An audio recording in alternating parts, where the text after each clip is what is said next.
In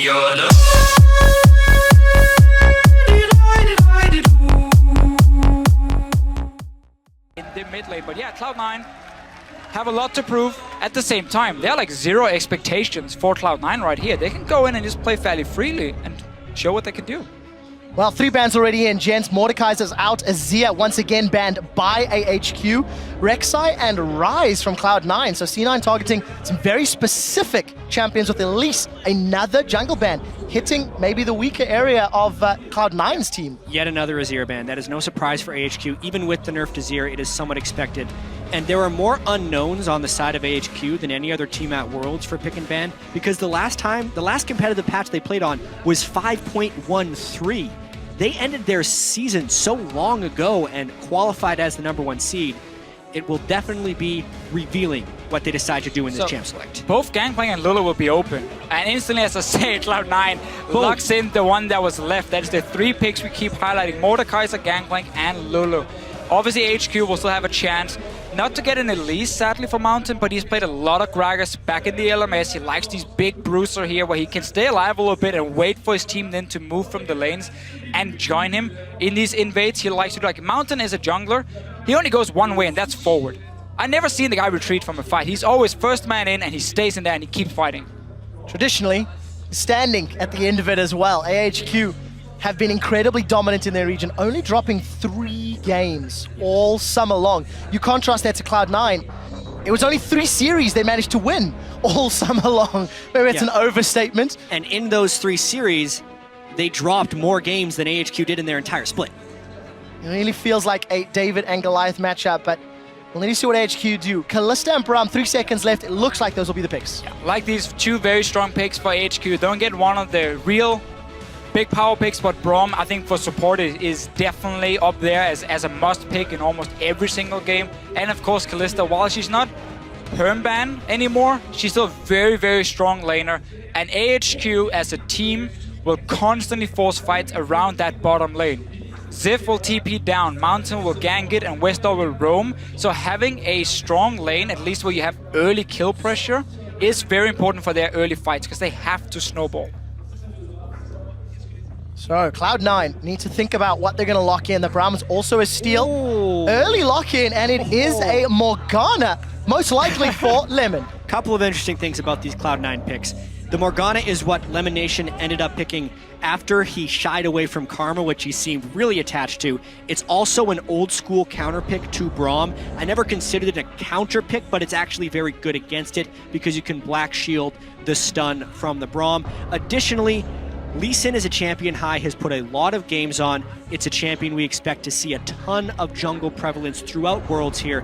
5 attack damage on Warrior, as well as some energy buffs and buffs to the ultimate, which allow to do more damage on targets it passes through, are all big things, and Cloud9 will look to put out some early pressure here. Yeah, much like we saw Fnatic in the last game try and counter what IG normally likes to do with camping that top side of the map. Cloud9 now knows how HQ plays the early game, and they want early aggression with at least a jungle pick. Gangplank can also fight for himself, but Darius was still left open. And Gentlemen, that's a very strong pick. Darius and Rengar at the 2015 World Championships. So 2 of the big champions, 2 of the 3 big champions we pointed out as being extremely powerful on this patch have been picked here, Darius and Gangplank. Lulu was, of course, banned. And then out of nowhere, we get this Rengar from Mountain. We're looking at the champions he's played since the summer split. He actually wasn't their jungler until the very end of the spring split. And there are no Rengar games anywhere here. This is awesome. Yeah. And we've got so many questions, not only on the side of AHQ. Balls not played Gangplank. We've got 1 game for High on Lee Sin, and it was a loss. I cannot wait to see how they play in game. 20 seconds left for 2 more picks. Remember, Gangplank is a flex pick. It can go to the mid lane. I might even say it's probably better in the mid lane. You have a free farming lane. But Vega as well, I love this pick. This is like Christmas. So much. So now we know the mid lane. We're assuming that's Incarnation's Vega. That's going to be his Vega. This pick and ban is Christmas. Deficio, I'll give it to you. You have many things to say about Vega. So Vega is coming in now as a champion that has been buffed in quite a few patches to slowly under the surface, been getting buffs in there. The last one he got was very big for him. And in this mid lane, as a pick here, he's not the greatest early laner. He's not going to destroy your pre-level 6. Which could be worrying against Westor. Sure. He's yet to pick. He gets to pick a counter assassin. He has to go find assassin against it. He has to. But if you do not shut down the Fizz. Veigar... It wasn't banned. It's been banned in almost every game against AHQ. If you don't shut down the Veigar before he hits level 11, he will take over the game and he will one-shot everyone. And then Westor is going to stand on this Fizz here being like, I want to one-shot one guy, and then Incarnation takes out 3 at the same time. So we're going to have to see AHQ use Rengar level 6 combined with Fizz level 6 and destroy Incarnation so he doesn't sit and stack up AP, get his cooldown reduction, and just one-shot targets in the late game. This is going to be such an explosive game. And you know what, Jad? You said to me, imagine if you have Veigar and Gangplank on the same team. The zone control is huge. And his stun coming down, that burst damage is Ladies and gentlemen, on the bus right here, we were talking about champions we thought we'd see, and all of the champions we got excited about are already starting to trickle through. Every champion pick in the first 2 games has been unique. There have been no duplicate champions from this game to the next, as far as picks. I really like this patch. Now the question is, so far, this is still I just like it. This is still very snowbally, as I'm led to believe. If Darius gets ahead, if Rengar gets ahead, if Veigar gets ahead, etc. It's the meta. It's also the team out of control. Like AHQ needs to fly ahead of the opponent to win, and they do it very often. And they've got the tools to do it again. Here's your team compositions, ladies and gentlemen. They need level 6 this time around for AHQ, and then they can go crazy. Let's find out, because we are exceptionally excited. Jump on Twitter once again, hashtag C9win. Do they have more magic in their tank? Or will AHQ, the favorites coming into this game, pick up their first victory here in the group stages? It is Cloud9 taking on AHQ with Veigar in the mid lane. The tiny monster of evil. And we also get Westor's Fizz in this game. Yes, Westor wasn't high in the MVP voting over in the LMS, but it's Westor's Fizz. He doesn't get to play this champion. And now he's playing it against Veigar. And you know what? It's Ant's Kalista.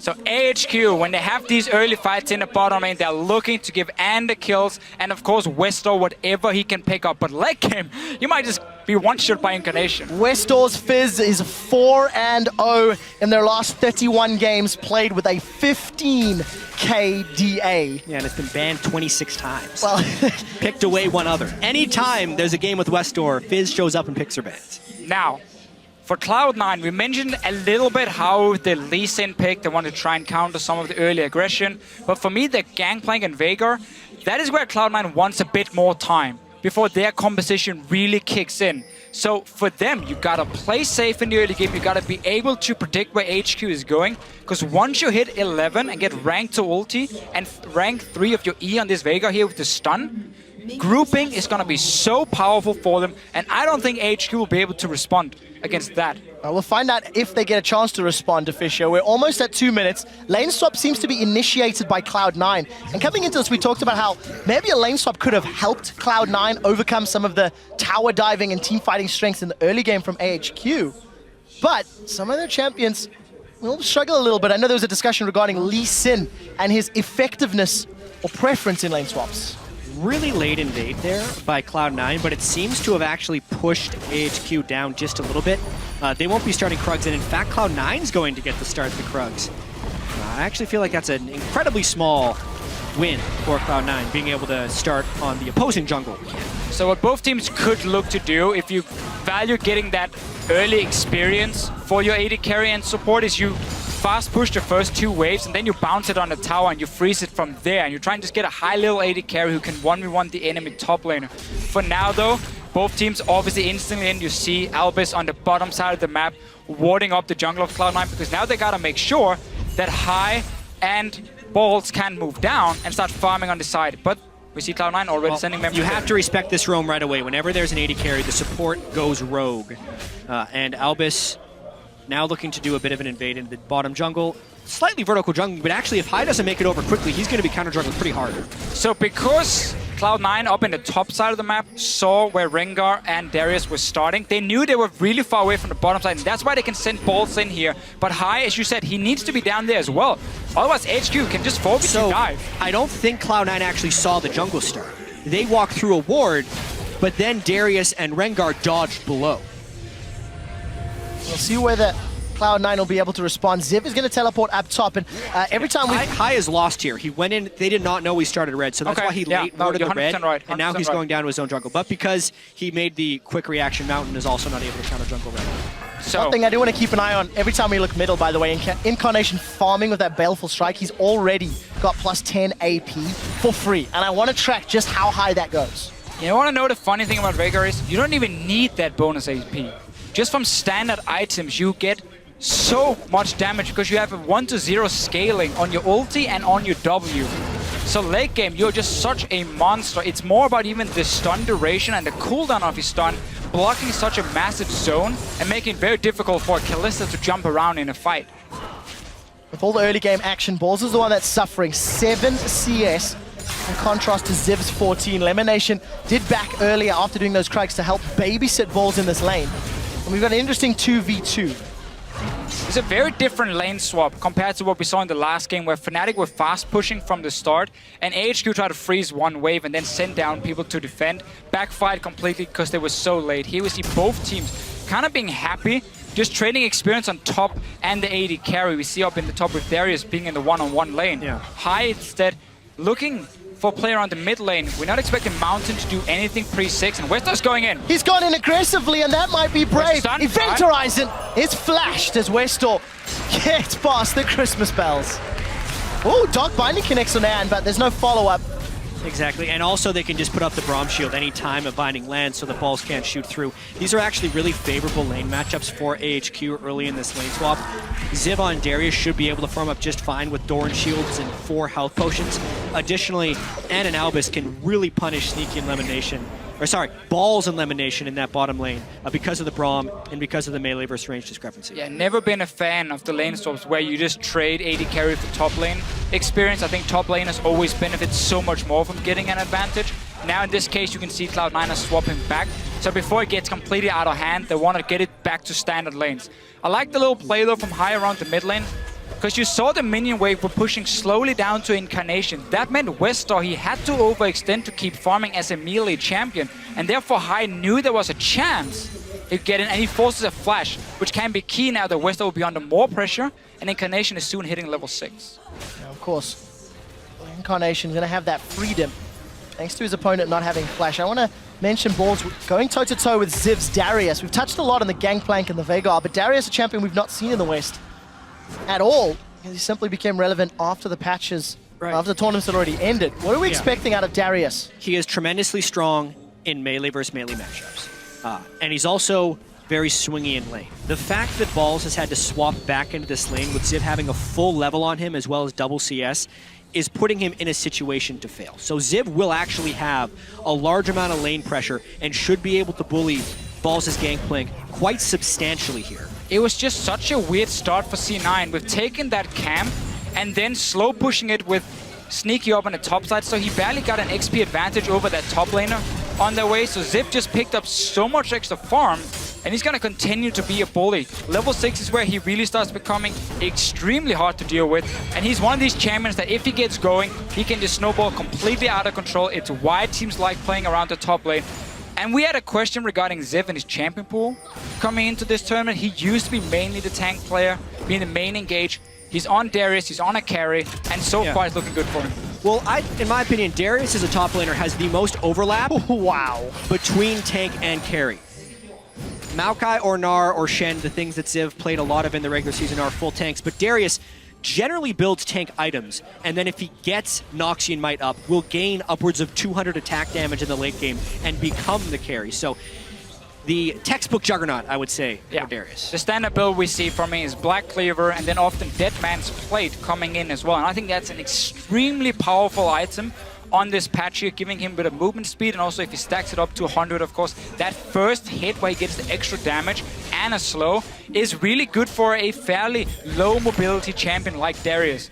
Westor, taking a little bit of poke. He doesn't have flash, remember. We'll be able to just dance out of this one. Clearing that pink ward's actually pretty high value considering he didn't have immediate jungle support. So that's actually a nice mini win there for Westor, and his flash is only 2 minutes off from coming back again. You talk about jungle support. There we go. Thrill of the hunt. The stun connects. This will be first blood to Westor's Fizz. He does get stunned up high. I'm not sure you want this fight. Gets some damage down. And the Assassin has got his hands on the gold. Something we hadn't talked about much this game is the importance of the level 6 Rengar gank, and also the importance of Elise Sin having impact before Rengar can hit that point. Not only did Mountain nail his first Rengar gank, 10 out of 10, getting the kill and the flash from Incarnation, Hai hasn't even hit 6 yet, nor has he pulled off a gank that burned any summoner spell. Surprising that the first gank C9 pulls off was very smart, timing the minion wave, pushing in, forcing a flash. There was no return from Hai. A no-flash mid laner managed to take away a pink ward. That should never happen, especially because your jungler has not been paying attention to the side lanes either. So we need to see Hai go in and still use the fact that Westar had no summoner, or for a few more seconds, 1 minute maybe, he can still be punished. So far, AHQ has been getting everything in this game. Slowly pulling ahead, over 1,000 gold. Every time we look top, Ziv is shoving balls under his tower. We see seeniT and Lemon being forced down. They're taking unfavorable trades from Albus and Anne. And, you know, Mountain, he wasn't needed. He was able to just power farm his way up to Thrill of the Hunt. And the problem now for C9 is the fact that if you do not have lanes pushing against the Rengar, it is very difficult to get into the jungle and start warding deep where you can spot him using his ulti. You can't even deep ward in the lanes either to see if he's coming from there. So suddenly Mountain, every time ulti is ready, should have the opportunity to surprise Cloud9. No flash for Incarnation this time around. Westar has ulti. You can just return to the mid lane and do exactly the same thing again. Yeah, I should also note the early gank from Hai did burn the flash, but that's pretty much all he did. Exactly, but we need the follow-up then. Yeah, and he's missed that follow-up. Westar again has flash, and his mid laner is the one sitting without. It's really a lot about Incarnation trying to passively farm here to get his ability power up, and Balls' Gangplank passively farming to get extra gold from his barrels, because outside of that, Cloud9 doesn't have many windows for success here in the early game. And Incarnation, of course, running cooldown reduction per level runes for himself, get the 3.75% for masteries as well. And then he's Athenes, and he can start making some plays with Mountain. We just mentioned it, he's back towards the mid lane. Incarnation is standing very far back though. Yep. Not going to be at risk of getting caught this time. As we've crested 10 minutes, AHQ have that 1,000 gold lead. And a touch on that early game graph, they accelerate as they get closer to 20. Incarnation may be in trouble. He's going to get far enough away. And small misplay from Mountain. And I think actually Incarnation played that really well. It was greedy of Mountain to pop Thrill the Hunt so early, but Incarnation was constantly dashing in and out of where turret range would be if Rengar jumped on him, and Mountain was not willing to engage himself in a full-on turret dive, so nice job there. And a very important thing to highlight with Veigar's stun in this matchup. Let's just see the bot lane first though. Elimination doesn't look to go aggressive, but you can not dash through the stun of Veigar. So when he gets the warning that Mountain is coming, he can just pop down the stun near himself, and Rengar will always get stunned on the way in and should not be able to one-shot him or at least lock him down. So Incarnation, as long as he stays far enough back and gets the warning and not Hawk a Buzz or whatever, so someone can jump in and kill him, he should be okay. Plus 58 ability power on Dark Matter, almost 3 amp tomes already. And outside of a big CS discrepancy in the top lane, it's not looking great for Cloud9. AHQ continue to just play for the long game. Yeah, the one saving grace here for Cloud9 is this bottom lane. Tristana is a pick that mainly caught on in North America, and this is specifically what they do for it. They continually push up, they get the explosive charge on the turrets, and they shove them down as quickly as possible.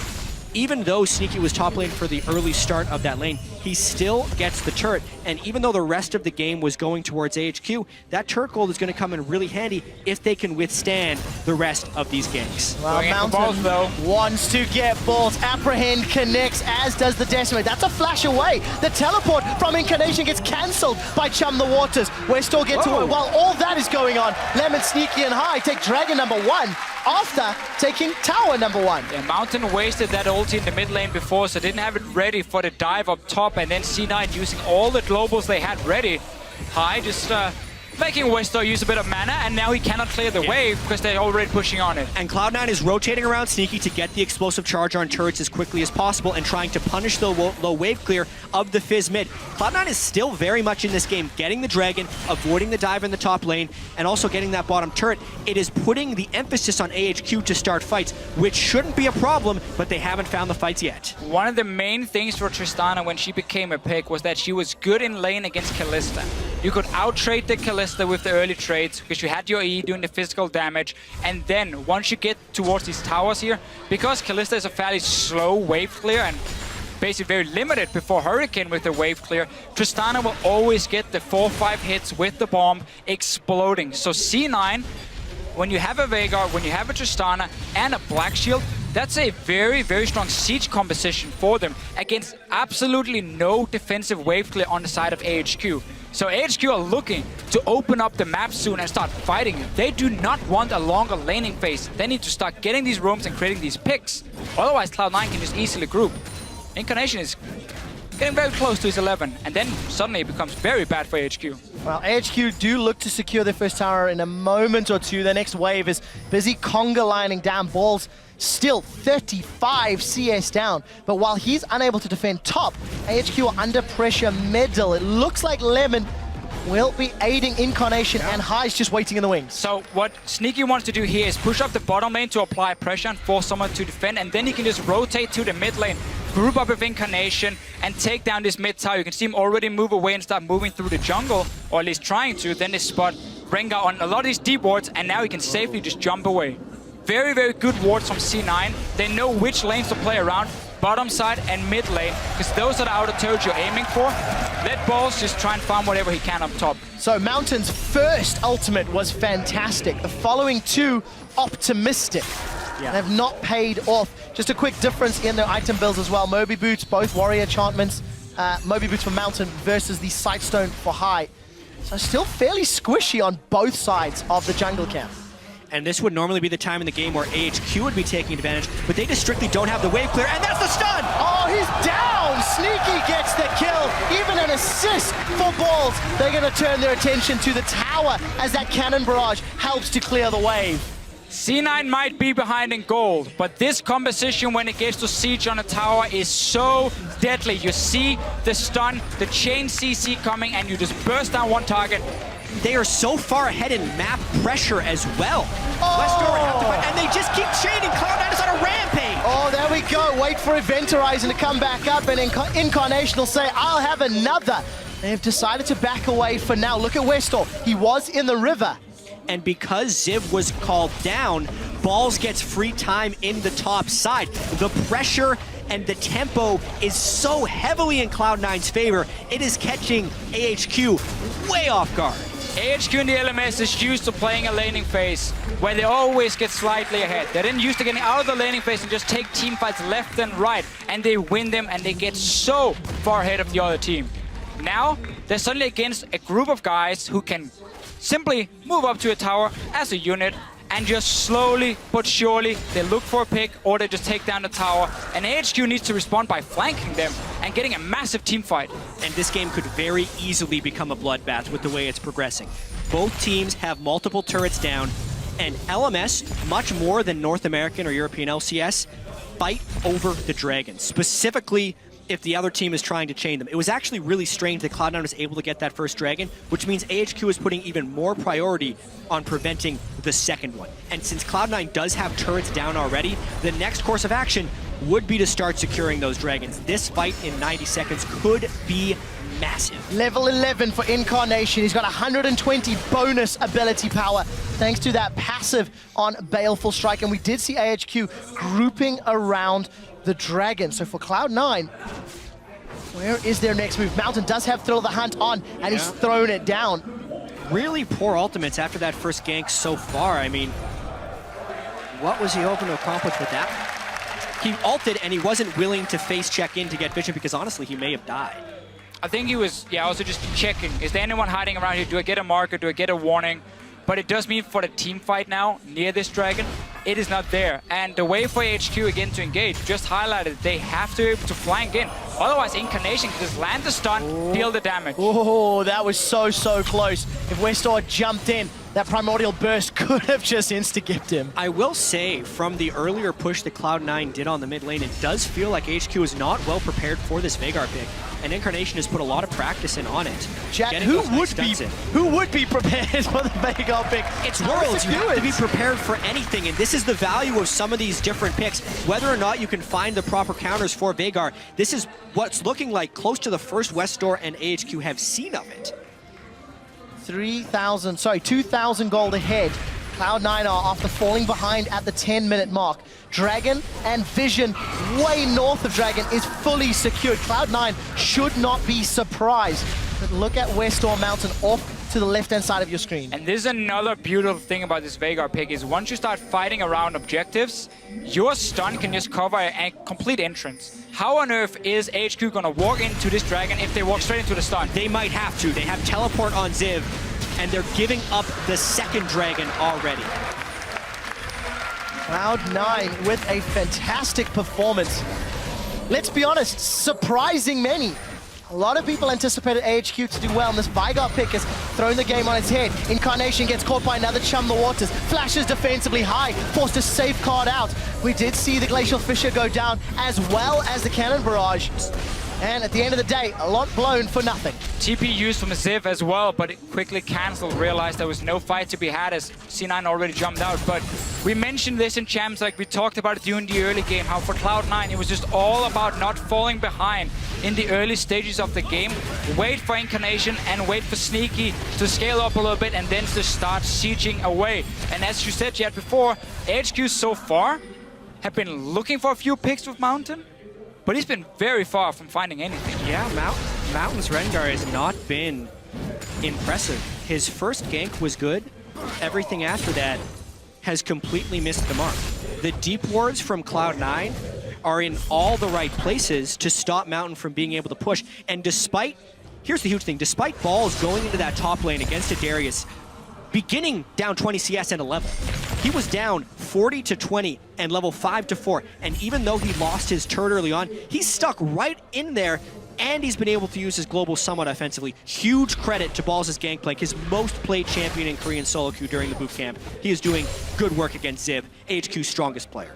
The key really for C9 with this early game is the fact they had that Tristana into Kalista lane on the bottom side. With the Morgana to just continue pushing the lane over and over. So while they were losing on the top side, going even on in the middle lane, with Incarnation dying once to the gank, they were winning the bottom lane. That gave them an opening to get an outer turret and get into the jungle of AHQ and start placing some of these deep wards you see on your map now, making it even harder for Mountain to pull off an ulti. We do see that wave clear being so useful. Westor, wow, he's decided to go aggressive. Balls is being caught out, Chum the Waters goes up, and Westor makes that look so easy.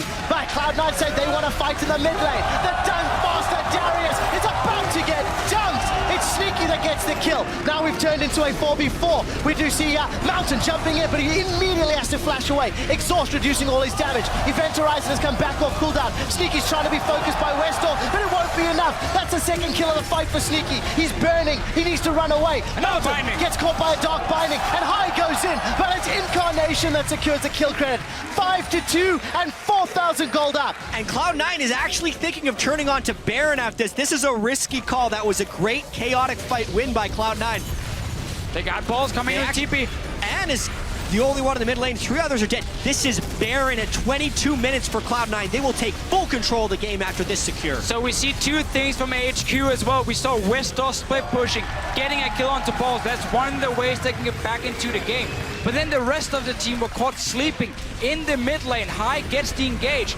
Look at Elimination landing binding after binding as well, and the CC between him and Incarnation allows seeniT to stay alive and just sit back and deal all the damage. And specifically the fact that Ziv was eliminated before that fight made it even though AHQ thought with the collapse up from Westor they would have the edge. But Westor too had burned significant cooldowns to kill Balls in the bottom lane, and the binding accuracy versus the skill shot accuracy from Incarnation's Veigar in this fight were just too much for AHQ to handle.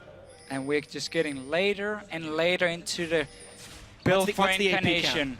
Because you get 5 on every kill or assist. 168 bonus AP.